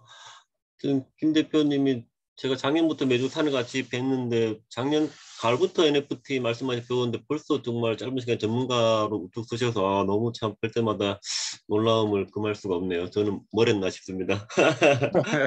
우리 김일 대표님께 뭐 궁금한 거 있으면 편하게 이렇게 음소거 해제해 주시고요. 예, 질문해 주시면은 되시겠습니다. 네, 안현숙 대표님 감사합니다. 야, 그래도 보고 계셨군요. 응원해 주셔서 감사합니다. 사랑합니다. 음, 네, 궁금하신 거 있으면 한번 얘기해 보세요. 제가 뭐 발행을 안 했으니까 그런 부분들에 대해서는 좀 아쉽지만, 네, 그래도 2월 말에는 제가 꼭 그래서 요만큼 돈을 모아놨다니까요. 아는 게 없어서 질문도 못해요. 아, 너무 질문 하나 솔직하셔서. 있는데요. 네네네, 말씀하세요. 김지영 선생님. 네, 아니, 너무 켈리 선생님이잖아요. 한글 이름도 예쁘네요. 아, 바꿨습니다. 네. 너무 기초적인 질문이어서 좀 창피해서 드릴까 말까 했는데, 제가 이제 NFT를 뭔지 사실 처음 들었거든요. 네네네네. 가상화폐 뭐 이런 것들은 이제 들었지만 그래서 네. 사실 말씀드린 것처럼 막 비트코인 열풍 불고 이럴 때 네. 너무 그 사행성 주장하는 그런 안 좋은 걸까봐 무서워서 알아보지도 않았어요. 빠질까봐. 네네, 맞아요. 예, 그랬거든요. 근데 네네. 오늘 들어보니까 그런 부분은 아니고 꼭 알고 있어야 되는 부분이고, 뭐, 이게 사실 들으면서 저희 자녀가 그림을 좋아하거든요. 그림 그리고 뭐 캐릭터 그리고. 뒤에도 자녀 그림이에요? 아니요. 아, 이거는 저는 아닌데요. 그림을 좋아하시는 분인 줄 알았어요. 네. 아닌데, 그래서 생각하기에 작품 하니까 작품 등록 이렇게 얘기를 하니까 네. 미술이나 예술 쪽에 어떤 소질이 있는 사람들만 관련이 있고 그걸 NFT로 발행할 수 있는 건가? 아니면은 그렇지 않은 사람들도 뭐 코딩이나 이런 거를 배워서 참여할 수 있는 그런 건가? 이렇게 크리에이터의 영역이 조금 제한적이지 않나라는 생각이 드는데, 네네. 그거는 어떻게 생각하세요? NFT의 크리에이트는 제한이 저는 없다고 봅니다. 그러니까 지금은 이제 어디까지 얘기하느냐면 오프라인에 있는 자산도 다 NFT화 할 수 있다라고 얘기를 합니다. 그러니까 특히나 예술품 같은 거, 미술품이나 음악 같은 거, 저작권 같은 거를 NFT로다가 하면 정말 좋은 거예요. 거기다가 사진, 그다음에 미술, 음악, 그다음에 그 우리 책 있잖아요. 전자책. 그러니까 김미경 대표가 그 얘기 하잖아요. 어떻게 NFT로 발행을 하면 종이책이 아니 전자책이 종이책보다 싸져야 되느냐고. 전자책이 종이책보다 비싸져야 되는 거 아니냐고 그런 얘기를 하더라고요. 그 정도로 우리가 지금 주변에 있는 모든 것은 지금 현재로는 일반적으로 아까도 말씀드렸지만 디지털화 할 수 있는 모든 것은 NFT화 할 수 있다라는 거예요. 그림도 어떻게 해요? 그 원본을 사진을 찍어요. 아니면 스캔을 떠요. 그렇게 해서 그걸 디지털화하고 원본을 불태워 버리는 사람도 있잖아요. 그리고 그거를 NFT화 시키는 거. 그렇게 하는 사람도 있어요. 다 돼요. 지금 모든 사진으로 찍어가지고 이걸 NFT화 시키고 영상을 찍어갖고 NFT화 시키고 아까 제가 그래서 우리 나연구소에서 매일같이 웃음 셀카 찍은 거 그거를 뭐냐 하면 그 여러분들 왜 사진에 보면 아니 저기 어플에 보면 내 얼굴을 이미지 형태로 바꾸는 거 있잖아요. 저도 그거를 이제 제 사진을 갖고서 많이 바꿔놔 봤어요. 근데 이제 거기에 뭐 그 저기 무슨 워터마크가 찍히는데 그거와 관계없이 그거를 다 그렇게 바꿔서 한번 저도 NFT화 시켜보려고 그래요. 누가 옆에서 저한테 얘기를 해주더라고요. 그거 그러면 그거 그렇게 해서 NFT화 시키면 안 돼. 그게 아까 그 이더리움 채굴한 사람이 얘기했다. 그 사람이 그 얘기 해주더라고요. 그래서 우리 여기 웃음 같은 거 우리 이은미 선생님 같은 경우 그 전에 우리 왜 작년 연말에 한번 우리 저기 나연구소 막년회 아니 송년회 할 때 그때 이렇게 사진들을 보여줬잖아요. 그런 거를 그냥 맨 얼굴 보여주기 그러면 그거를 그렇게 바꿔서 캐릭터 같이 바꿔서 그거를 다 모아놓으면 제가 지금 그렇게 영상을 270 몇 개 찍어놨잖아요. 저는 거의 다 얼굴 나오게 찍었거든요. 그러니까 그걸 갖다가 하나씩 캡처해가지고 그걸 한번 만들려고 그래요. 그래서 2월이나 3월쯤에 한 100개 정도만 하나 먼저 올려보려고. 뭐 사든지 말든지 그건 지 맘이고. 그러니까 뭐든지 다 된다. 그러니까 아이들이 그거 해놓은 거 있잖아요. 그런데 아까 그 고래 그거 보셨잖아요. 잠깐 뭐 자세히 못 봤지만 한번 뒤져보세요. 그 아기 고래인가 예쁜 고래인가 그거를 보면 12살짜리가 그거를 어떻게 해요? 그 저기 우리 뭐 그냥 갤럭시 패드나 아이패드나 그 왜 그림 그리는 거 있잖아요. 전자 그림으로. 그 그려가지고 그거 모아가지고 올린 건데 그렇게 해서 올리잖아요. 근데 그것이 그거 갖고 팔아가지고 4억을 넘게 벌었다니까요. 12살짜리가. 그렇게 된다니까. 그리고 우경화 대표님 말씀하신 NFT화 시킨다는 것은 쉽게 사고 판다는 건가요? 쉽게 사고 판다는 것이 아니라 이거는 블록체인의 기술에 의해서 저작권을 확실하게 이제 소유권, 등기 권리증을 내가 갖는다라고 생각하시면 돼요. 등기 권리증을 가지니까 등기할 때 등기 수수료 내나요, 안 내나요? 내죠. 예, 등록비 내요. 그거를 예, 등록비 똑같이 내는 게 가습비라는 거예요. 그래서 그거를 수수료를 내는데 여전까지는 되게 비쌌어요. 그런데 지금 그게 많이 싸졌다는 거예요. 그렇죠. 디지털 등기 권리증이라고 이야기하는 거죠. 지금 그 고대 교수가 그걸 얘기하는데 지금 요새는 이 사람들이 이야기하는 게 책에 아예 그냥 NFT는 뭐다? 여기에도 보면 그렇게 얘기하고 있어요. 세상에 하나밖에 없는 건데 이거는 디지털 등기 권리증이다라고 책에서 그렇게 이야기를 하고 있어요. 아예 책을 읽어보시면 그렇게 설명이 되어 있습니다. 네, 좀 설명이 되셨나요? 김지영 선생님? 애들 그런 거 하면 일부러 애들하고 그러니까 처음에 그 메타마스크하고 이제 원래 전자지갑 만들어 가지고 오픈시에 등록하고 그 NFT 발행할 때까지 발행할 때도 수수료 안 들어요 요새는. 그래서 그걸 민팅이라 했는데 민팅할 때까지 수수료 안 들으니까 그것까지 하는데 한 30만 원 정도 들 거, 20만 원인가 든대요. 그러니까 그거 한번 해놓고 애들한테 한번 발행시켜가지고 한번 해보는 것도 괜찮은 거예요. 그거는 투기가 아니잖아요. 내 거를 시장에 내놓는 거니까 아이들의 경제관념을 키워주는데 아주 좋을 것 같아요. 해보세요. 예. 아니야, 이거는 코딩, 이거 NFT 발행하는 거, 그거는 코딩을 알아야 되는 건 아닌 걸로 알고 있어요. 그러니까 그런 그 코딩하는 거는 그 게임을 만들고 어떤 프로그램을 하고 이런 걸 할 때 코딩이 들어가지. 지금 우리가 디지털 자산화되어 있는 걸 NFT로 하는 거는 코딩이 필요한 거는 아닌 걸로 알고 있어요. 네, 폰 질문 대표님. 있대요. 손영석 대표님. 네. 네네네. 예.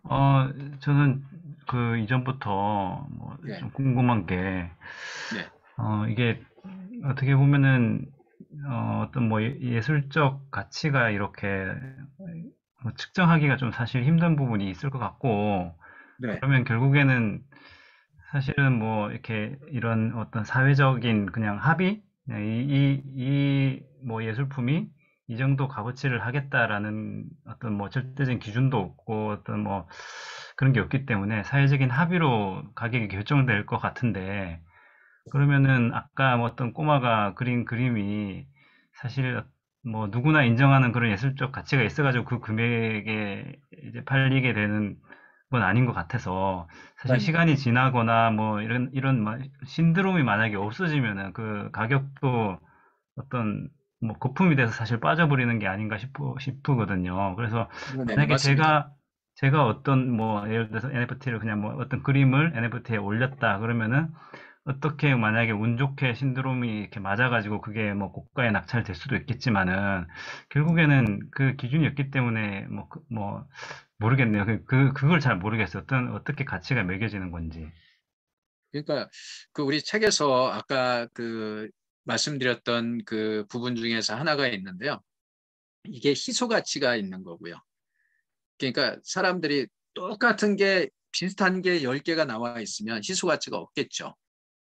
근데 우리 그 친구가 지금 새로운 친구가 그런 고래 그림을 똑같이 그린다고 하면 그만한 가치를 얻겠습니까? 아마 못 얻을 거예요. 그러니까 그런 희소 가치, 그리고 컬렉터들이 이야기하는 거, 아까 우리 이명순 선생님이 정말 좋은 말씀 해주셨는데, 예술적 가치는 시장의 평가고요. 사는 사람 마음이에요. 내가 그 그림을 뭐 어떤 때는 그렇잖아요. 가서 이게 1,000만 원짜리라고 하는데 내가 보기에는 우리 내 조카가 그린 그림보다도 나는 더 멋이 있지 않은 것 같아. 그런데 그거를 1,000만 원 주고 사는 사람이 있잖아요. 그러니까 그런 부분을 생각을 해보시면 될 것 같아요. 저작권이 아닌 소유권에 대한 등기 권리증. 그렇죠. 근데 저것도 소유권이 지금은 법적으로 인정되어지지 않은, 미국에서 이제 그 저작권법에 아까 말씀드렸잖아요. 5개의 조항이 있는데 거기에 NFT에 그거는 하나도 적용이 안 된다. 그래서 그거를 법적으로다가 권리에 대해서 싸울 때는, 그런데 그 법적으로 권리 싸운 데는 이게 니께 맞다. 저작권, 네 재산권이 맞다라고 법원에서 판단은 안 내려주지만 블록체인에 등록됐을 때 누가 가장 먼저 등록했는지 그게 명확하게 나오기 때문에 사회적 합의에 의해서 그거는 소유권이 밝혀진다는 거죠. 그러니까 이게 투명하게 되기 때문에 법원에서 판결하기 전에 법원에서는 뭐예요? 누구 건지 정확하게 명확하게 나오지 않을 때 법원에서 판결해 주지만 이거는 등록한 사람이 정확하게 나와 있어요. 그렇기 때문에 소유권에 대한 권리는 명확하게 구분이 된다. 그렇게 생각이 되어집니다. 네, 엄희련 선생님.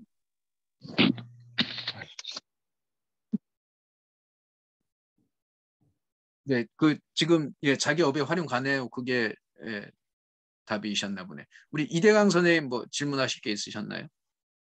안녕하세요, 교수님. 반갑습니다. 네. 네, 제가 안녕하세요. 지금 좀 씻고 나오느라고 화면 못 켜는 거 좀 죄송하게 생각하고요. 네네. 예. 일단 강의 잘 들었고, 역시 잘 하십니다. 제가 감사합니다. 궁금한 게 있는데요. 네네. 또 교수님께서 아까 책 집필하셨다고 하셨는데, 네네. 제가 운전하면서 들었기 때문에 혹시 책 내용이 어떤 부분에 대한 내용인지 제목을 다시 한번 알려주실 수 있나요? 제가 쓴 책 내용은요, NFT 네. 책 내용이 아니고요, 메타버스 즐기는 자가 먼저다라고 했는데, 거기에는, 이제 이 NFT 얘기는 하나도 없어요. 거기는 뭐냐면, 메타버스가 창업의 기회가 될까라는 측면에서 제가, 지금, 제가 그때만 해도 NFT가 막 세상에 막 알려지기 전이에요. 제가 되게 빨리 이제 저는 강사 과정을 밟았기 때문에.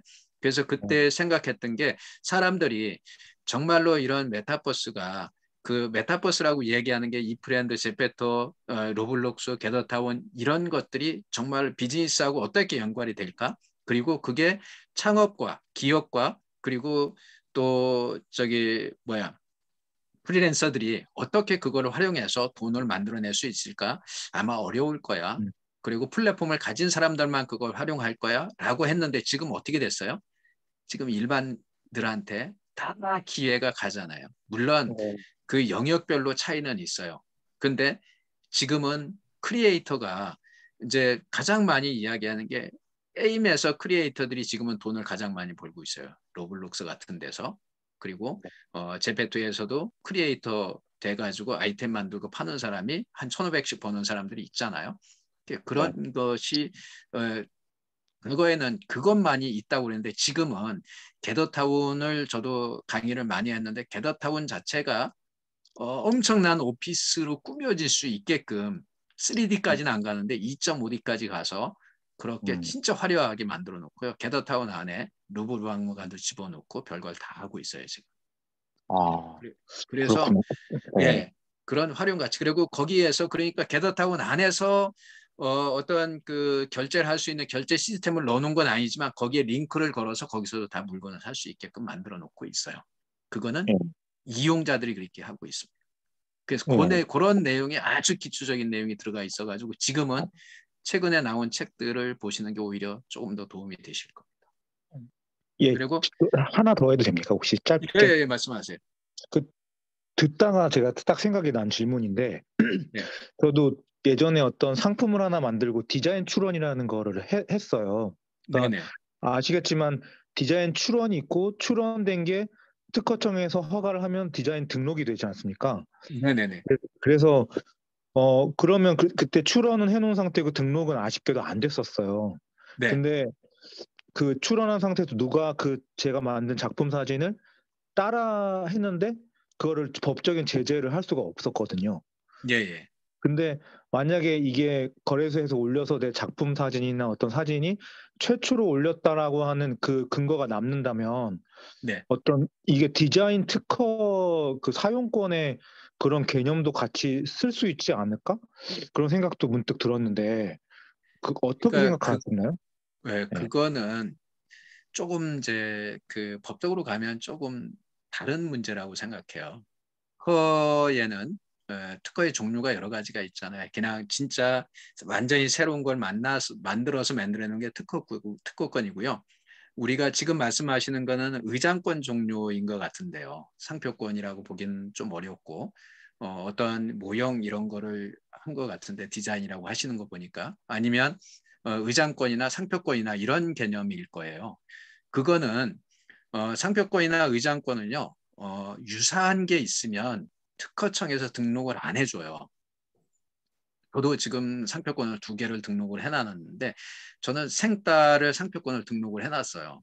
지금 등록 진행 중에 있어요. 한국독서협회도 상표권을 등록 중에 있는데요.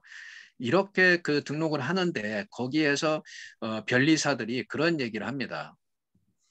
이거는 당신이 쓰려고 하는 이런 그 항목에 다른 기업이 이미 이거하고 유사한 거를 등록해놔서 이대로 하면 안 될 수도 있습니다라고 이야기를 해요. 그런데 NFT에서 이야기하는 지적재산 요 소유권은 제가 생각할 땐 조금 다르지 않을까 생각을 해요. 왜 그러냐면 지금 내가 등록한 이런 형태의 뭐 상표가 됐든 의장이 됐건 이런 거는 세상에 하나뿐이 없거든요. 그런데 아까 말씀드렸잖아요. 이게 법적으로 지적재산권으로 보호받아서 다른 사람이 쓸 수 있느냐 없느냐 이거의 논쟁에서는 법원에서 판정을 안 내려줄 거라는 거죠. 왜? 법에서 NFT에 대한 지적재산권에 대한 그 명시가 지금 어떻게 보면 그런 법들이 어디에 가장 많이 따라가는 미국 법을 가장 많이 따라가는데 미국 법에서 아까 말씀드렸잖아요. 이게 1월 30일 날 나온 책이에요. 그런데 그 책에 미국 법에서 5가지가 안 들어있다고 얘기하잖아요. 그 얘기는 무슨 얘기예요? 법적으로 보호받을 수는 없다 지금은. 그런데 사회적인 아까도 말씀드렸잖아요. 사회적인 통념에 의해서 이거를 NFT 이거 등록된 걸 보면 이 친구가 가장 먼저 나왔어요. 그런데 그게 비슷한 게 있어서 다른 사람이 법적으로 상표가 등록이 돼 있잖아요. 그럼 법적으로 가서 싸우면 지겠죠. 법적인 거는 그런 거예요. 뭐 그래도 어느 정도 효력은 봐줄 수도 있겠네요. 법적으로 법은 아직 디자인법으로 정해져 있지는 않겠지만은. 네, 그러니까 그런 비슷한 유사한 것 때문에 법적으로 소송이 생기면 비슷한 걸 등록돼 있는 사람한테 우선권을 줄 거예요. 그런데 이거를 갖다가 내가 전자적인 거 갖고서 거래를 한다, NFT로 거래한다라면 무조건 우선권은 주어질 수도 있겠죠. 그런데 그것도 그 사람은 NFT로 생성한 게 어차피 조금은 달라요. 근데 누가 먼저 올렸느냐에 따라서 희소성이나 그런 가치의 차이는 분명히 우선권에 있는 사람한테 가겠죠. 저는 그렇게 보거든요. 네. 일단 네, 답변 감사하고요. 저도 특허 쪽으로 공부를 좀 했기 때문에 아까 네네. 제가 말씀드릴 수 있는 거는 저도 상표 특허를 2개를 이미 7년 전에 등록되어 있는 게 2개가 있고요. 그러니까 그러셨군요. 네, 디자인도 특허가 있어요. 근데 디자인은 저는 특허는 등록은 안 됐고 출원만 돼 있는 상태인데 이거를 그래서 제가 그 출원만 돼 있던 거를 저도 지금 이거 NFT 거래소에 잽싸게 한번 올려놓긴 했어요. 그래서 잘하셨네요. 예, 그래서 그때 약간 좀 억울함이 있었기 때문에 이거를 또 빨리 올려놔야지 어떤 직접 재산권을 조금이나마 인정받지 않을까 싶어서 그래서 일단은 올려놨는데 뭔가 효력은 그래도 있겠네요. 이런 법무 일이나 특허 관련 일은 제가 2002년부터 2007년까지 했어요. 그래서 오래전 이야기라 저도 지금 아사미사 한데 법원 같은 이런 거나 특허 업무는 그때 한 4, 5년 제가 했습니다. 그래서 옛날 얘기긴 하지만 조금 관심이 있는 부분이기도 하고 지금 이제 상표 등록 지금 한 거는 그런 개념이 있는 게 아니라 그냥 변리사한테 맡겼어요. 그때는 제가 좀 주도적으로 했고요. 그 NFT에서도 또 여러 가지 이런 법안들이 많이 생겨나겠네요. 그러면 생겨날 것 같습니다. 지금 이런 얘기가 왜냐하면 지금 이제 가장 크게 문제가 되는 게 그거잖아요. 그 코인의 문제가 지금 탈중앙화, 정부에서는 탈중앙화를 좋아할까요? 안 좋아할 겁니다. 그래서 그런 거에 대해서 계속 제재를 한 거예요, 여태까지. 그런데 그거를 못 막잖아요. 막을 수가 없잖아요. 사회에서 현상으로 돌아가는 사회에서 모든 사람들이 움직이는 거라. 그래서 지금 1차적으로는 제가 보기에는 사회 통념이 우선적으로 그거를 인정해주는 분위기로 가겠죠. 그리고 나중에 법원에서도 블록체인에는 정확하게 명기돼 있으니까 따진다고 하면 유사성을 해가지고 그거를 사용하느냐 못하느냐 이거에 대해서는 법적으로다가 그 상표 등록이나 뭐 어떤 지적재산 등록을 가지고 있냐가 우선하겠지만 그런 비슷한 애들이 나와서 싸울 때는 분명히 먼저 NFT로 발행한 사람이 우선권이 주어지지 않을까 생각이 들어요. 그건 제 생각이에요. 네. 예, 답변 감사합니다. 네, 감사합니다.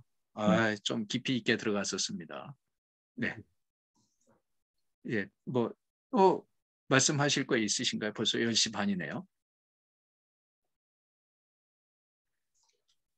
네, 하여간 이런 부분들이 지적재산권 부분은요, 사실은 되게 민감해요. 그래서 저도 이제 회사 다니면서 특허 관련 일을 추론하는 일 이런 것도 좀 해보고 그렇게 해봤는데 그리고 지금도 제가 이제 워낙 그 인터넷에 생따라는 말이 무진장 많이 올라가 있어서 그래서 제가 이제 혹시나 해서 상표권 등록을 추론했고요. 그거는 뭐 큰 문제 없이 저는 일부러 급하게 안 했어요.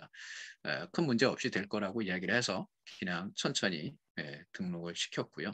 예, 그렇게 했습니다. 여러분도 그런 지적재산권 문제는 아마 특허청에서 관리를 하기 때문에 어느 나라든 그거 하는 거하고 NFT하고는 조금 법적인 문제에서는 별개로 생각을 하시고 진행을 하시는 게 좋지 않을까 생각이 듭니다. 네, 감사합니다. 아까 전에 그 PPT에 남아있는 그게 여기 쭉 흐름이 이어서 가는 그 정도 분량이 또 남아있는 거죠? 아니, 그거는 이제 지금 간단하게 설명만 드렸고요. 다음에 할 거는요, 실제로 그 홈페이지에 들어가서 그거를 보여줘 가면서 할 거예요. 등록하는 거 이런 걸 실제로 그거를 다 홈페이지 캡처해서 여러분들한테 같이 따라서 하면 NFT 등록할 수 있게끔 그런 형태로 갈 겁니다. 그럼 그것도 어떻게 1시간 정도 해주실 수 있으신 거예요? 그게 1시간에 될란가 모르겠지만, 예, 하여간 그 어차피 뭐 PPT로 직접 같이 따라서 하는 거 아니라면 강의야 뭐 1시간에도 할 수 있고 10분에도 할 수 있으니까 그런 형태로 한번 해보죠. 대표님께서 시간을 또 한번 내주신다면은 3월 14일 날 한번 어떨까 여쭤보고 싶네요. 혹시나. 네, 3월 14일 정도는 충분할 거예요. 제가 저희 방에서 2월 마지막 주나 아마 그때쯤 할 거기 때문에 네네네. 그때 하고 조금 더 그때는 좀 업그레이드 시키면 되겠네요. 그죠? 예, 그러면 3월 14일 월요일로 다시 한번 잡겠습니다. 네네, 그렇게 하겠습니다. 또 숙제를 주시네요. 확실한 숙제를. 뭐 네, 바로바로. 그렇게 하겠습니다. 3월 14일 날. 네, 월요일 날 9시고요. 예. 아무튼 고생하셨고 아까 말씀처럼 오늘 블로그에 뭐 김일 대표님 성함이랑 오늘 강의 제목이랑 넣어서 후기 남겨주시면 전자책 보인다니까요. 후기 남겨주시면 좋고요. 뭐 블로그 후기는 뭐 강사님 위해 쓰는 게 아니죠. 우리를 위해 쓰는 거잖아요. 내가 오늘 뭘 들었고 보고 배웠다 이걸 기록하기 위해서 쓰는 거기 때문에 다 본인 공부하는 생각하고 한 번씩 적으시면은 좋을 것 같습니다. 그 뭐 다른 질문 없으시면요 간략하게 저희 광고 몇 가지만 얼른 하고 마치도록 하고요. 김 대표님 아까 말씀하신 거 그 생태연구소 그 오픈 채팅방 주소하고 내일 8시 하는 거 그 특강 링크 다시 한번 올려봐 주시겠어요? 한번 또 인지하실 수 있게끔. 네, 알겠습니다. 네. 뭐 저는 후기를 또 조금 남겼고요. 일단 뭐 벌써 감사합니다. 네, 저희 나연구소 방에서는 뭐 굉장히 이것저것 하는 것들이 많은데 몇 가지만 하고 마치겠습니다. 일단 매주 저희가 일요일 아침 7시 반에 수락산 등산을 하고 있어요. 지금 지난주 27일차까지 올라갔는데요. 이렇게 여름부터 이렇게 해서 지금 거의 뭐 반년 넘게 다니고 있습니다. 매일 아침 7시 반 여기 수락산 입구에서 모여서 올라가고 있어요. 1시간 조금 넘게 올라갔다 내려와서 아침 먹고 한 10시 정도 헤어집니다. 많은 분들이 함께하고 계시니까요. 유익한 시간이 되실 겁니다. 뭐 고정 멤버는 저랑 우리 김일 대표님, 뭐 손용석 대표님, 윤중환 선생님 몇 분이 고정 올라가고 있습니다. 이미 대표도 그렇고요. 하고 있습니다. 또 뭐 제 메인 콘텐츠는 뭐 자기 발견, 책 출판, 1인 기업 코칭인데요. 주로 하는 게 전자책 특강을 메인으로 하고 있어요. 지금까지 한 118분 정도의 전자책 내게 도와드리고 작가되고 인물 등록을 도와드렸었는데요. 저는 3년 내에 한 1000명의 작가를 만드는 게 목표입니다. 제가 하는 거는 정식으로 이제 ISBN 코드를 발급받아서 이제 유페이퍼라는 사이트를 통해서 등록하면은 알라딘 교보문 등지에 이제 유통 판매가 되고 평생 인세가 들어오는 방법을 취하고 있어요. 오늘 제가 보니까 1월 30일 날 하루만 꽤 많은 금액이 팔렸던데 정말 평생 인세가 들어오고 그걸 통해서 인물 등록을 다 시켜드리는 과정을 진행하고 있습니다. 뭐 사주 과정, 1대1 코치, 원데이 코스, 원데이 클래스 다양한 걸 진행하고 있습니다. 참고해 주시고요. 매주 월요일마다 이렇게 나연구소 창동에서 원데이 클래스 진행하고 있으니까요. 가까운 데 계시는 분은 오셔 좋을 것 같고요. 화면이 좀 느리네요. 지금 매월 한 권씩 종이책 공저 작업을 진행하고 있어요. 지금 1, 2, 3, 4편은 다 마감돼서 2권은 출판됐고 2권은 인쇄 진행 중인데요. 매일매일 방에 공지는 나가고 있으니까요. 짧게 말씀을 드리면은 지금은 이제 5편 모집하고 있어요. 5편의 주제는 돈 얘기인데요. 나는 이렇게 돈을 번다. 우리가 뭐 돈 자랑을 하는 게 아니라 내가 인생을 살면서 느꼈던 돈에 대한 사연, 기억, 추억들, 그리고 뭐 돈이 내 인생에 주는 의미와 철학들, 관점들 이런 거를 리얼하게 7장씩 써서 1000권의 책을 출판해서 진행하는 그런 과정입니다. 뭐 다른 건 다 출판이 되었고요. 톡방에서 모집을 하고 있습니다. 아무튼 뭐 저희 톡방은 이제 5분의 부방장님들이 계시면서 매일매일 미션을 하고 있어요. 뭐 셀카 미션 비롯해서 뭐 질문 미션, 다음 미션들을 하고 있으면서 정말 다른 방에서 할 수 없는 많은 것들을 다 우리 같이 있는 회원분들의 성장과 변화를 위해서 진행이 되고 있으니까요. 편하게 참가해 보시면서 조금 자기를 오픈하고 드러내면서 같이 재밌게 지냈으면 하는 것들이 저희의 목표입니다. 시간이 너무 늦어서 여기까지 하고요.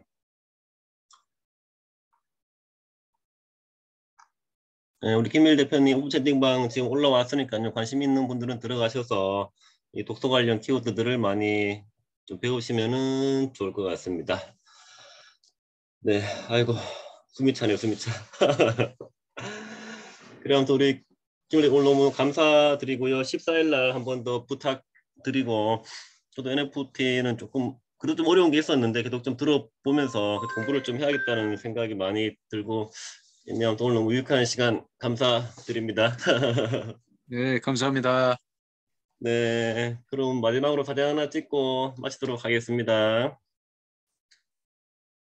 대표님 혹시나 블로그 쓰시는 분들이 궁금해 하시는데요. 이제 그 강의 PPT는 블로그에 올려도 되느냐고 말씀해 주시고 사장님 그거 궁금해해서 또 블로그 네, 올리셔도 됩니다.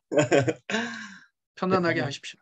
예. 네, 강사님 그런 걸 또 싫어하는 분이 계셔서 이게 후기를 때도 올려야 되는 말에 대한 고민하는 분들이 많이 계시더라고요. 제 거는 다 공유하셔도 됩니다. 네, 제 것도 그렇게 공유를 다 하고 있습니다. 네. 자, 그럼 따뜻한 사진 하나 찍고 마치도록 하겠습니다. 다 같이 또 환하게 스마일. 하나, 둘, 셋. 네, 감사합니다. 편안한 밤 되시고 3월 14일 다시 한번 또 뵙겠습니다. 감사합니다. 네, 감사합니다. 네, 편안한 밤 되시오. 수고하셨습니다. 네, 감사합니다. 고맙습니다.